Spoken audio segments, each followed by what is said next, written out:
I've missed more than 9,000 shots in my career. I've lost almost 300 games. 26 times I've been trusted to take the game-winning shot and missed. I've failed over and over and over again in my life, and that is why I succeed. There is no success without failure. They go hand in hand. And with the failure comes amazing lessons, adjustments, and you get sharper because of the that you've done wrong. So I embrace the concept of failure just as much as I embrace the win of success. If you play with the fear of failing, you'll have the pressure on yourself, to capitulate to that fear. If you play with the sense of, I want to win, then you have the fear of what happens if you don't.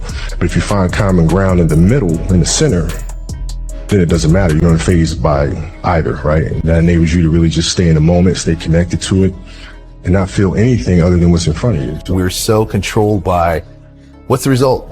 Win or lose, what's the result? You lost. If winning is the only way that you edify your value and your worth, you're gonna live a really miserable life, because we all lose, we all fail.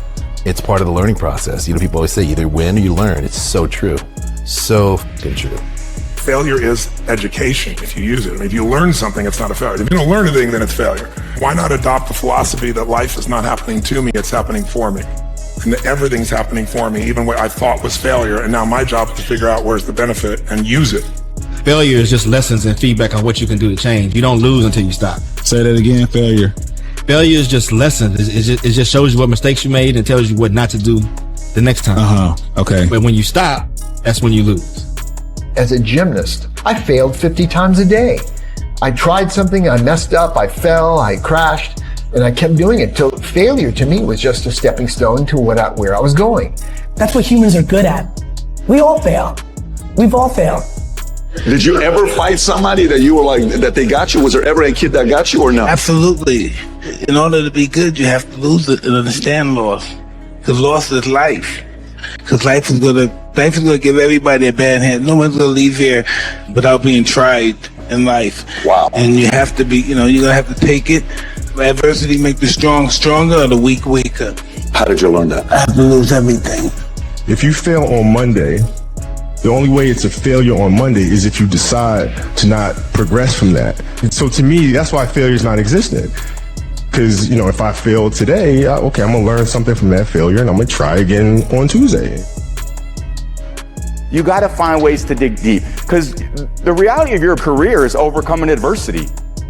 And the only way to do that is to fail.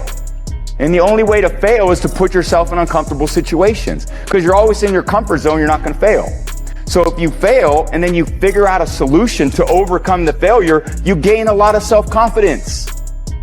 And if you gain self-confidence, then the next opportunity you have to succeed, you got a much better opportunity to do just that. Confidence breeds success, and success breeds confidence. They go hand in hand. There's nothing I would do unless I have possibility of being humiliated. Because only by doing that, I would rise to my highest potential, because when I succeed, I truly succeed. So to me, failure is amazing, because it teaches you and really forces you to look inside yourself about what you need to do better. I had to grind my freshman year, my sophomore year, my third year, to even get a chance to play in my fourth year. And in my fourth year, I thought, okay, I was the backup last year. We won the national championship. The guy who beat me out is now a professional quarterback. I'm going to step into this role as a starting quarterback. And the coach was like, nope. And I was like, shh. So I knew how to compete, because that's what I had continued to have to do. I mean, I started every game that year. And I was going back for my fifth year. So I go in there before the season starts, and the head coach calls me in and he says, hey, this is what we're going to do. Tom, you're going to start, but this other quarterback who they recruited the year before, you're going to play in the second quarter. And then I'm going to determine who's the quarterback in the third and fourth quarter by who plays well in the second quarter. And it felt like a big gut punch, because I thought I did everything right. I thought I had worked really hard to get the things that I wanted. But you know what? In his eyes, it wasn't enough. So what did I do? I had to go out there and prove it. I think the best way to prove your value is to work, is to learn, is to absorb, to be a sponge. You always want to outwork your potential. As hard as you believe you can work harder than that. You got to do more of the right things. So to me, it's always pointed back at yourself. What do I need to do better to help us be more successful? I hate losing. I mean, that's no secret. But you gotta lose. I feel like every time I lose, I get better. And I think it's important for me to have losses. The best in the world are not the best because they win every point. It's because they know they lose again and again and have learned how to deal with it. The Florida Panthers have won the Stanley Cup! But it's going to be too late for New Zealand. Australia knows their gold medal. And Woodman is inconsolable on the pitch. And the New York Giants, 1 second away from pulling off this upset. The Giants have won the Super Bowl.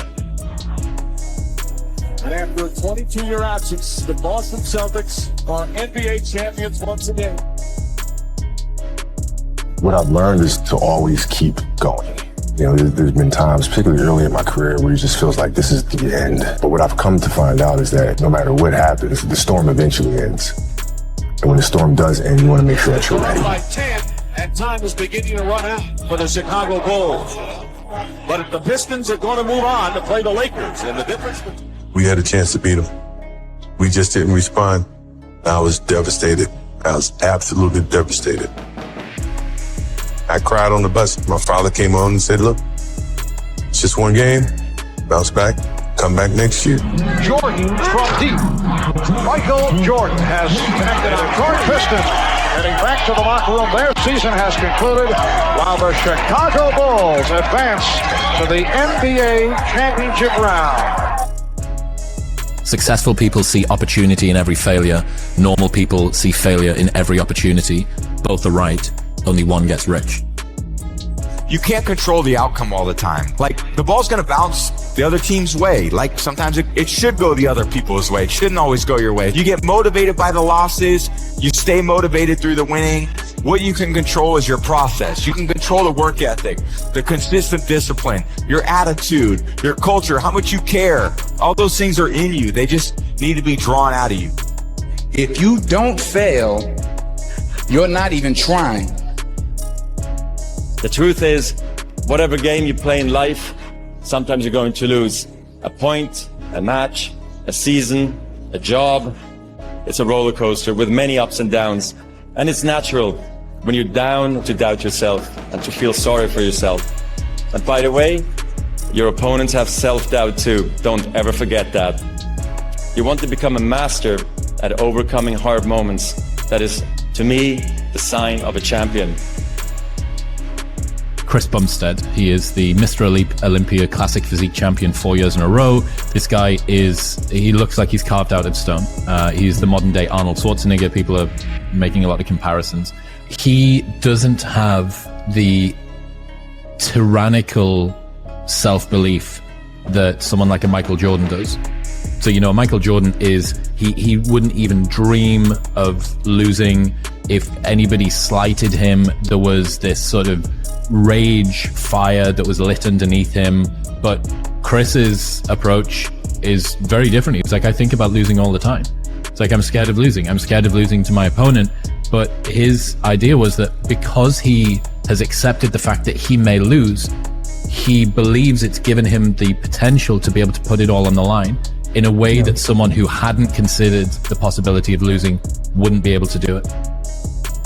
You know, the way I view it is sometimes you have to lose to win. And last year we lost. And I think it set us up and put us in better position to win this year. The number one goal from everybody here will be to win. And when that is the number one goal of everyone that walks into this building, everything else, you figure it out. Sometimes you succeed, sometimes you fail. And that's just the nature of it. Get rid of fear. It can be an engine to motivate you and make you work hard. But at a certain point, though, fear can hold you back. It's easy to get complacent and to start thinking, man, I've done all right, I'm comfortable, let me not risk.